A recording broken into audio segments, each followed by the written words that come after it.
Hey friends, welcome back to the next DAX use case. And this time it will be very interesting because we explore how we can evaluate the contribution of our top employees. I already created a new page here and named it Top 3 Employee Contributions. So the last one was all selected. I just renamed this and then I saved it and then I clicked on the plus symbol to create a new blank page. Now, to figure out what our top 3 employees are and what their contribution in regards to total sales is, I like to use table functions in DAX. Because remember, if you go to modeling here, next to the option to create measures, we also have the option to create either columns to specific tables which already exist or complete new tables. Now, at first we create the table as a DAX calculated table just to see what's inside the table. But then we're gonna use this table as a virtual table in the measure. So if you do not know what a virtual table is, just briefly, a virtual table refers to tables which only exist via the evaluation of the measure, but do not exist as an actual table in here, like the supplier, orders, and so on. So let's get started. Let me first create the table so you can see what the table would actually look like. So let's say we would like to, in this case, employee sales. Okay, that's what I call this table. And I say is equal to. And for this table, you also see that currently we have not a measure, we have a real table, which has also this little calculator icon, which tells us it is a table which we create inside DAX. So for that, employees table itself is simply, in this case, the summarize function, summarize. And summarize, what it does, it requires a table and it's actually grouping this table together based on various column names. And then we can give names and also add expressions.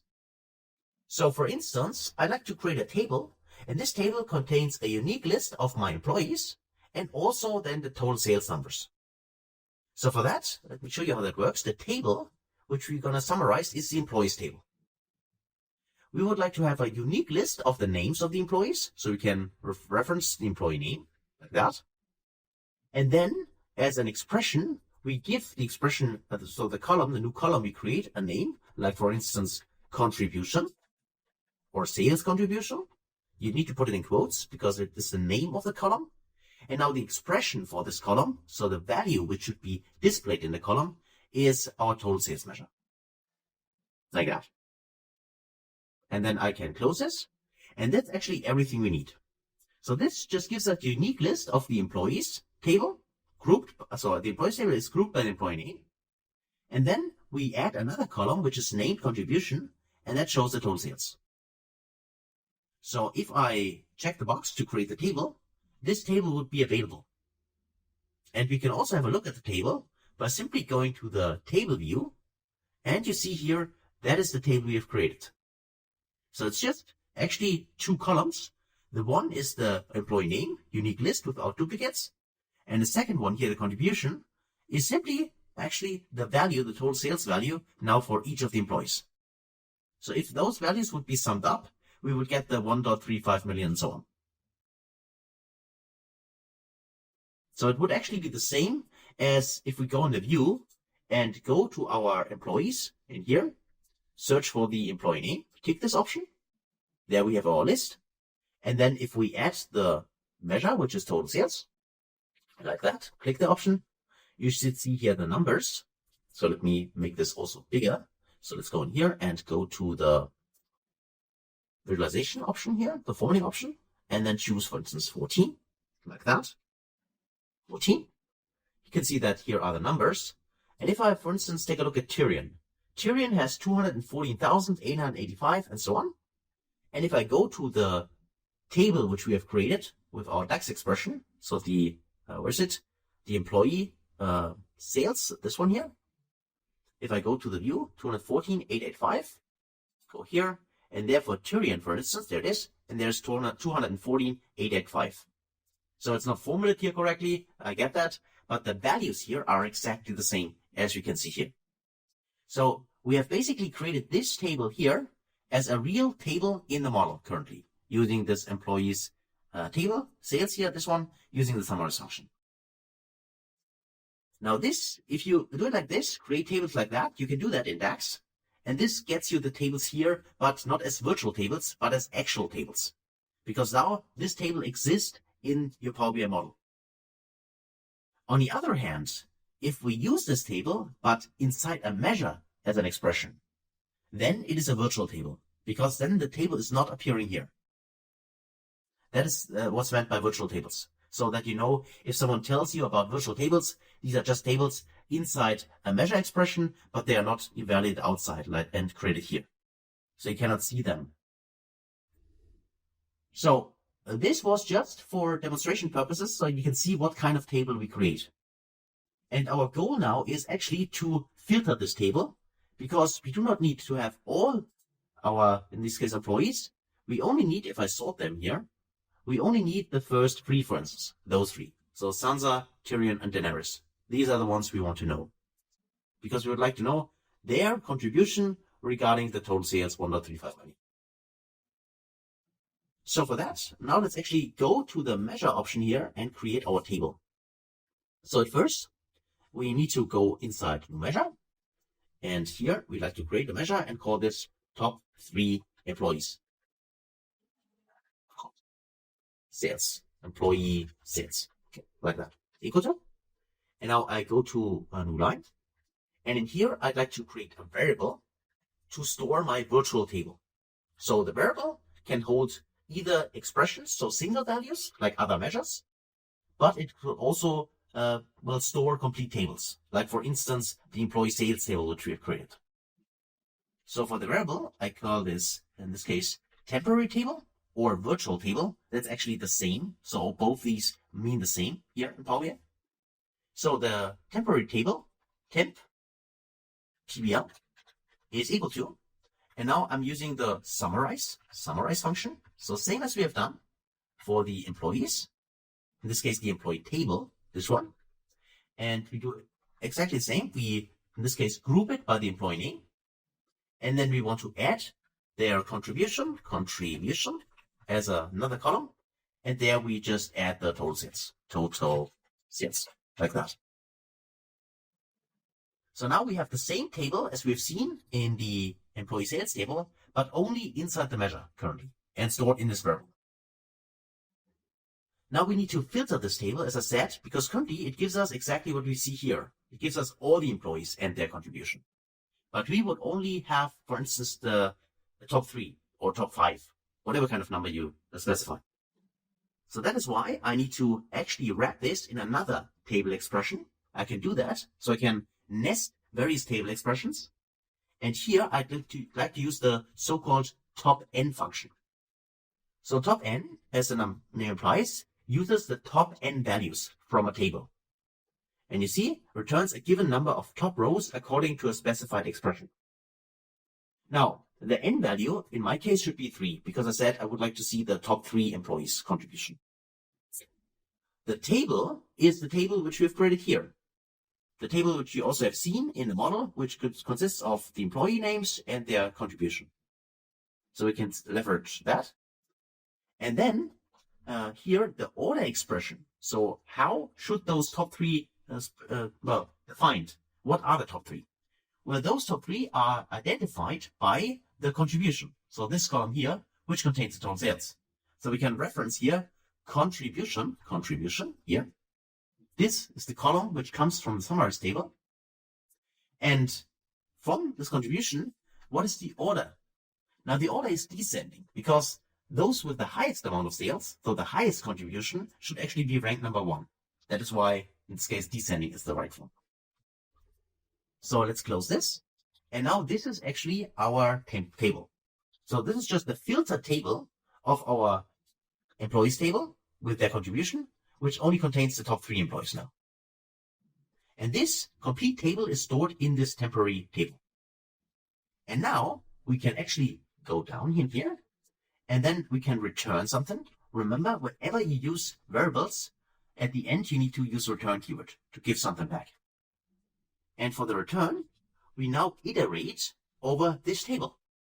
So the SUMX function, we already have used it for iterating over the orders table, for instance, to calculating the total cost or the total sales. But we could also iterate over a temporary table, or here a virtual table, whatever you want to call it. And so we can use the SumX, we use the temp TBL, and what we want is the contribution, because we want to sum up those. And this actually is our expression. So now let me just Control A, select everything, Control C to copy it. Then I go to my DAX formatter, go to Edit. I just paste this inside. I go to Format. Here we go. And now I copy this. And now I go back to my Power BI report. And I just replace this. So I have Control A, Control V to paste it. And that's it. So that looks much better, at least for my case, from my point of view. And now I can easily read this. So that is basically everything we need to know here. So we learned how we can create temporary tables or virtual tables and what they are. We have seen what this summarize actually returns, because that's why we created this employee sales. We do not need it. It was really just that you have it visually, so you know exactly what this actually produces, this part with summarize. And then all we do is we just filter it with the top n function to only show the top 3. And then we just return something. And that's crucial. So you see that we used a temporary table inside the measure, but at the end, we return a single value with the SumX function. And this is why this is here a measure. And on the other hand, if we only would use this part here, this would return a table. So having said that, let me just check that one more time. And then let's just visualize that. So for instance, we could now go in here and say, please show me, for instance, if we are on a yearly level, let's go to the date table here and go to the year. Let's select here, for instance, the year, like that. Go with that one, the hierarchy. And we like to see this as a bar chart. Here, this one. And then let's actually add here the contribution which we have calculated. So our top 3 employee sales. Let's take this option. And you see that now here we got some values. And of course, we could also go to the formatting and add here the data labels, like that. Now we can see the data labels here as well. And of course, we could also, by the way, you can double click here. Now you have the blue line, which allows you to do the formatting directly in here. So I can right click here and I can also then make it bold, for instance, and I can also increase the size a little bit. So it's really up to you whether you prefer this way to edit it or go in here and go select these options. And if you don't find what you need, go to more options and you can play around for the side here, for the side navigation bar, which also allows you to format the visual. So quite a few options in Power BI. So this is it for the top 3 employees. Now, if we compare this to the total sales we have, we can easily do this by clicking on the object here and add next to the top 3 employees, add data, and go to the measures table here and search for, in this case, total sales, this one. Tick the option, and you see that this is the total sales we have generated. So now we can see this is a contribution of our top 3 employees, and this is the amount of total sales we have. And this, of course, is dynamic, right? So what I mean by that, currently we analyze this by year, but I can also Control C to copy it, Control V to paste it, and then I can drag this down. And instead of showing this by year, I could actually go inside here. I could remove the date. And then, for instance, I could say, I'd like to see this for the categories. So in my orders table, I have categories. So I can pick this and drag it. I'll actually place it on the x-axis like that. Make this a little bit bigger. And now we can see for each of the categories here, what is the contribution of the, selected, the top 3 employees here in comparison to all the employees we have. And whether there are maybe certain kinds of, outliers regarding here for specific categories, for instance. Or for these ones here on the yearly level, of course, we have the option to drill in, right? So if I want to drill in further, I have now it on the monthly level and can compare those values and see whether there are certain specific, things which might stand out. And that is it, actually, for the table for the top 3 employees. So that was quite a lot in this video, I think, because we learned what temporary or virtual tables are. We have seen that we can create them either as real tables in a model, which we did with the, the top 3, or the employee sales table, actually. I named it. So there it is, this one here. which gives us a real table, which you can also see in here. If I select it, not this one, but this one. So we can see the values in here. And we can use these tables as I said, virtual or temporary tables inside our expressions. If I take a closer look at our top 3 employees, where is it? We created quite a lot of measures, but there it is. This one here is a formula where we use these kinds of table expressions inside measures, including variables here, in order to return then the value for our top employees in this case. So that's it. And that's it for this video. So let me just Control S to save my report. And beside this, thanks a lot for watching, and I hopefully see you in the next video. Until then, thanks guys.